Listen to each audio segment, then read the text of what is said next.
Hello dear students, मैं आपका Ajay BEd qualified आपका बहुत बहुत वेलकम करता हूं स्टार्टर एएससी चैनल पर। आज जो वीडियो रहने वाली है वो क्विज अभ्यास से रिलेटेड रहेगी, क्लास 9th की रहेगी। और ये आपकी जो अर्थशास्त्र की जो बुक है, पालमपुर गांव की जो कहानी है, जो एक कल्पनाशील गांव है, मतलब आपको समझाने के लिए गांव की रचना की गई है। रियल गांव नहीं है, आपको बहुत सी चीज़ सिखाने के लिए इसमें बहुत सी चीज़ें बताई गई हैं। तो उसी के रिगार्डिंग यहाँ पर MCQs हैं, तो आपने होप वो चैप्टर पढ़ लिया होगा, ठीक है। और बाकी आपने उससे रिलेटेड वर्कशीट भी की होंगी। तो अब उसी को हम आगे बढ़कर ध्यान में देखते हैं, यहाँ पर MCQs करते हैं, ठीक है। और आप जो है आंसर मैं जो करवाऊंगा उसे मैच करना और देखना आपके कितने आंसर सही निकलते हैं। बाकी इसमें हम और भी एक्स्ट्रा चीज़ें सीखेंगे। अधिशेष क्या है? अधिशेष का मतलब होता है कि जैसे हमने जो पूर्ति करी, मतलब जितना हमने उसको जो है बेचने के लिए हमने सारा जो तैयार कर दिया। जो पूर्ति का मतलब होता है कि जो खरीदने वाला है वो हमसे खरीदना चाहता है और हम उसे बेचना चाहते हैं, तो वो पूर्ति होती है। जैसे फॉर एग्जांपल 100 क्विंटल का सामान है, ठीक है, और ख़रीदार भी है उसके और हम बेचना भी चाहते हैं, तो वो पूर्ति कहलाती है, ठीक है। तो पूर्ति के बाद भी अगर कुछ चीज़ बच जाती है ना, जैसे मान लो हमारा सिर्फ 100 क्विंटल बेच सकता है और उसके बावजूद भी हमारा 10 बच रहा है, तो ये जो है ना अधिशेष कहलाएगा। अगर नहीं समझ आया तो आप एक बार पीछे जाके वीडियो को दोबारा सुनना, आपको क्लियर हो जाएगा। यही बेनिफिट है यूट्यूब का, ठीक है। तो देखिए, अतिरिक्त उत्पादन जो पूर्ति के बाद बचता है उसे अधिशेष कहते हैं। समझ में आ गया होगा आपको, ठीक है। जिनका ठीक था वेरी गुड। नेक्स्ट है, किसान अपनी बचत का प्रयोग किन कार्यों में करते हैं? कृषि, गैर कृषि, उपयोग दोनों, या इनमें से कोई नहीं?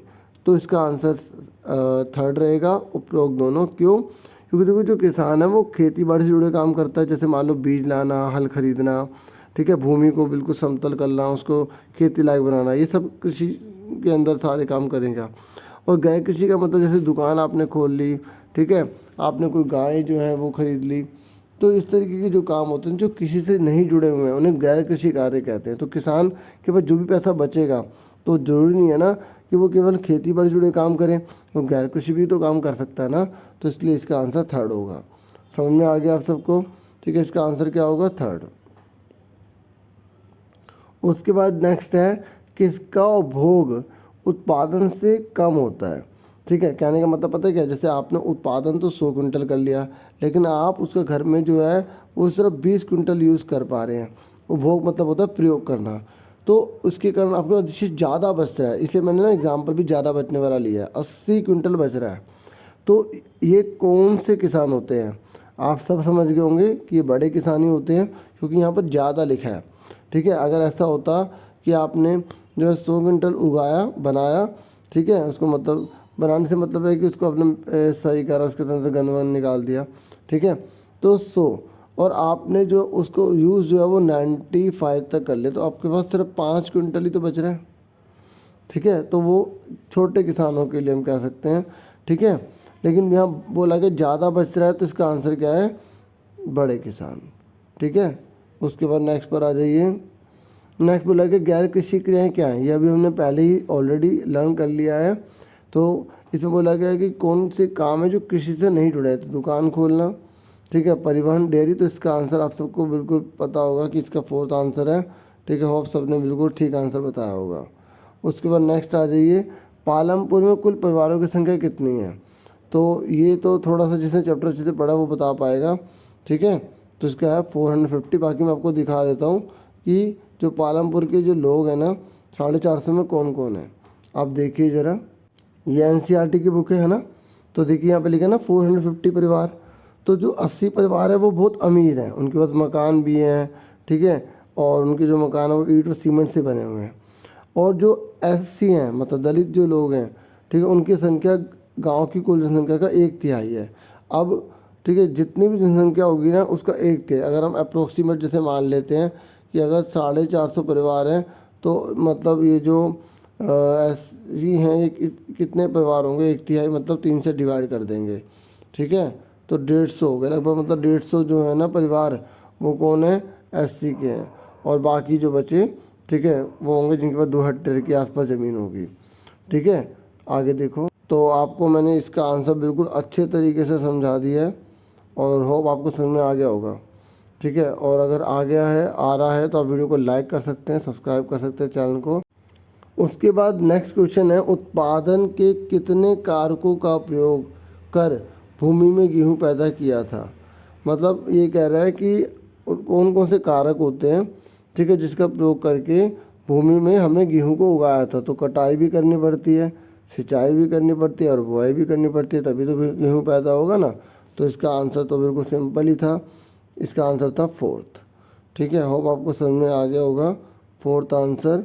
ठीक है, उसके बाद नेक्स्ट पर बढ़ जाते हैं, किसान अपनी बचत का उपयोग किन कार्यों के लिए इस्तेमाल करता है। तो ये आप आराम से इजीली बता सकते हैं भाई, इसे डेयरी भी वो खोल सकता है। ठीक है, अभी उन्होंने पढ़ा भी था, पशु और ट्रक को भी खरीद सकता है, दुकान भी खोल सकता है। तो इसका आंसर क्या है, वो उपरोक्त सभी। ठीक है, उसके बाद नेक्स्ट है, तेजपाल सिंह अपनी कमाई किस में लगाता था। तो देखो, तेजपाल जो सिंह है ना, अपनी जो कमाई है ना वो कर्ज देने में लगाता था। किस में लगाता था, कर्ज देने में। तो आप इसमें गलत नहीं करेंगे। मैं आपको अब इस तेजपाल सिंह के बारे में थोड़ा सा दिखा भी देता हूँ बुक में। और उससे पहले एक बात और कि देखो, पालमपुर के ऊपर एक क्वेश्चन भी आता है कि क्या पालमपुर एक रियल गांव है या काल्पनिक है। तो आप याद रखेंगे कि ये काल्पनिक गांव है।